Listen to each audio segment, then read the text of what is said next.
தினம் ஒரு தியானம். என் ஓய்வு நாட்களை ஆசரித்து என் பரிசுத்த ஸ்தலத்தை குறித்து பயபக்தியாய் இருப்பீர்களாக. லேவியராகமம் அதிகாரம் 26 வசனம் 2.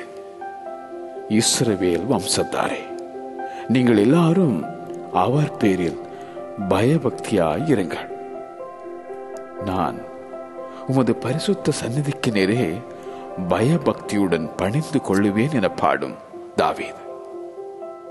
விசுவாசத்தினாலே தற்காலத்திலே காணாதவைகளை குறித்து தேவ எச்சரிப்பு பெற்று பயபக்தி உள்ளவனாகி தன் குடும்பத்தை ரட்சிப்பதற்கு பேழையை உண்டு பண்ணின நோவா தமது நாமத்தின் மேல் பயபக்தியாயிருக்கும் சிறியோர் பெரியோருக்கு பலனளிக்கும் அந்த பரம தெய்வன்.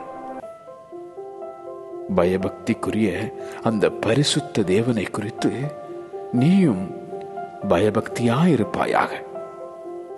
என் ஓய்வு நாட்களை ஆசரித்து என் பரிசுத்த ஸ்தலத்தை குறித்து பயபக்தியாயிருப்பீர்களாக. என் ஓய்வு நாட்களை ஆசரித்து என் பரிசுத்த ஸ்தலத்தை குறித்து பயபக்தியாயிருப்பீர்களாக. ஆமென்.